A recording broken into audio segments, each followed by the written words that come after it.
Teorema 5.1 A kongruen dengan B modulo M bila dan hanya bila, jika dan hanya jika ada bilangan bulat K sehingga A sama dengan MK ditambah B. Nah, ini kita tuliskan di sebelah seperti ini. A kongruen dengan B modulo M jika dan hanya jika ditulis dua panah kiri dan kanan. A sama dengan MK ditambah B. Nah, ini sesuai dengan yang sudah dibahas sebelumnya. A nanti itu sama dengan ini, A sama dengan MK ditambah B. Nah, K-nya dibebaskan ya. K itu adalah hasil pembagian dari M. Nah, boleh diganti dengan huruf apapun yang kita mau. Nah, di sini ganti menjadi Q. Terus dari sini kita rubah posisinya boleh karena tetap memenuhi persamaan R. A kurang R sama dengan MQ. Nah, di situ bisa ditulis lagi A ekuivalen dengan R modulo Q.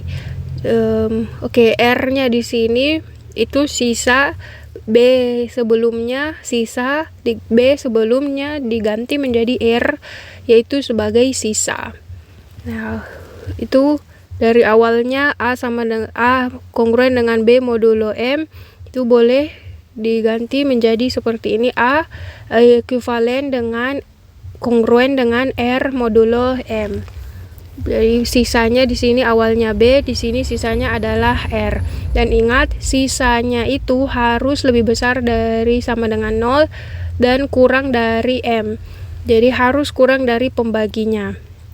Dan jadi R-nya itu adalah sepanjang M harus kurang dari M. Nah, kurang 1 dari M yaitu ya ini, batas atasnya adalah M kurang 1.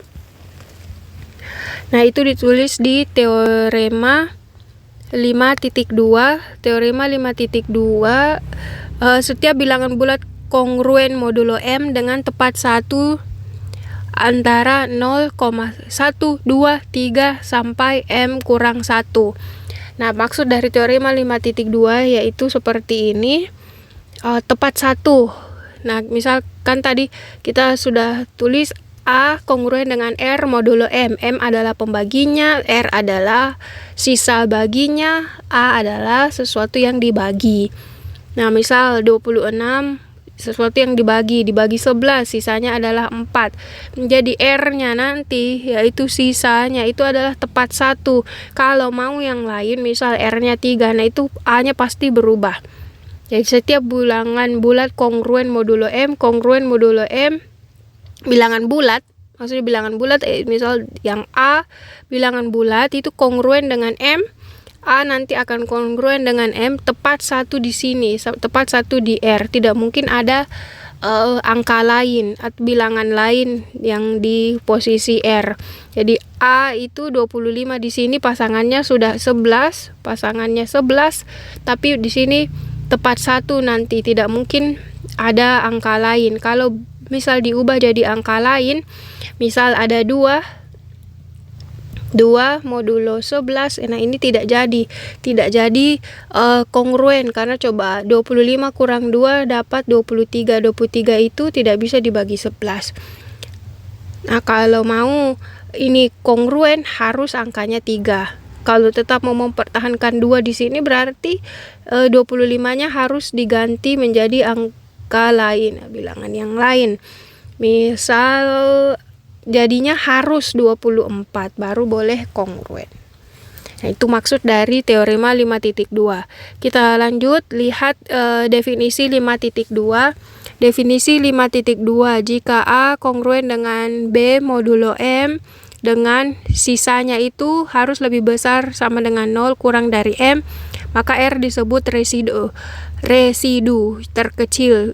Residu berarti sisa dari A modulo M. Residu adalah sisa.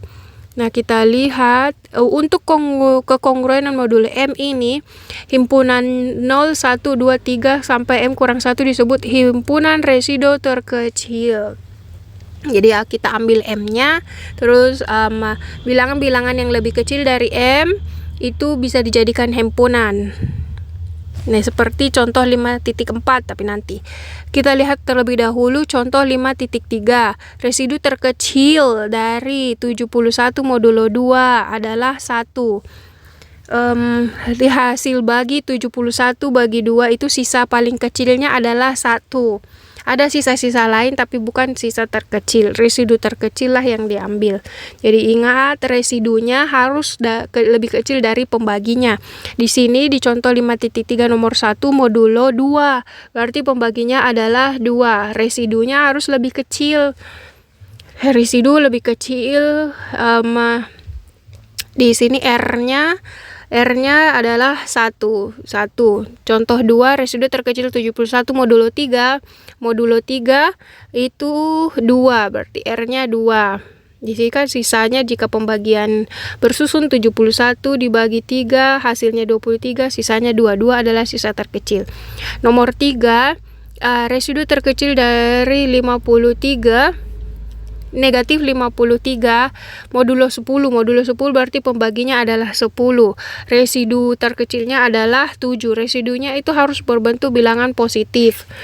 Coba kita cek, negatif 53 dikurang 7 itu sama dengan negatif 60. Negatif 60 ini habis dibagi 10. Oke. Nomor 4, di sini 7 ya. 7 itu kurang dari 10. Oke. Nomor 4, residu terkecil dari 34 modulo 5. Berarti pembaginya adalah 5. Yang dibagi adalah 34, kita bagi dapat sisa 4. 4 itu posisinya lebih kecil dari 5. Jadi betul 4 adalah residu terkecil karena memenuhi pertidaksamaan yang ini. Terus kita lihat nomor 5, contoh walaupun 34 kongruen dengan 9 modulo 5. Oke, 34 itu kongruen, tetapi 9 bukan merupakan residu terkecil. Karena 9 bukan sisa. Iya, seperti kita lihat tadi kan sama dengan contoh sebelumnya, contoh 4, 34 dibagi 5.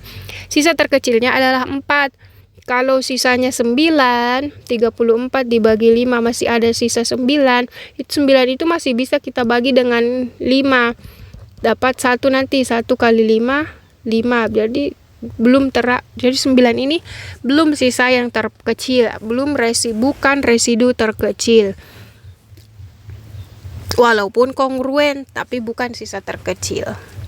Nah, kita lihat contoh 5.4, himpunan residu terkecil modulo 5. Berarti kan pertidaksamaannya tadi yaitu R lebih dari sama dengan 0 kurang dari M. Modulo di sini adalah M semua, jadi 5. Jadi silahkan tulis residu dengan modulo 5. Tulis yang lebih rendah dari 5, yaitu 0, 1, 2, 3, 4. Untuk contoh B, residu terkecil modulo 9, jadi semua ditulis mulai dari 0 sampai 8.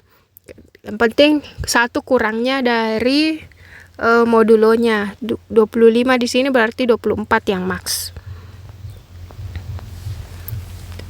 Oke, demikian penjelasan untuk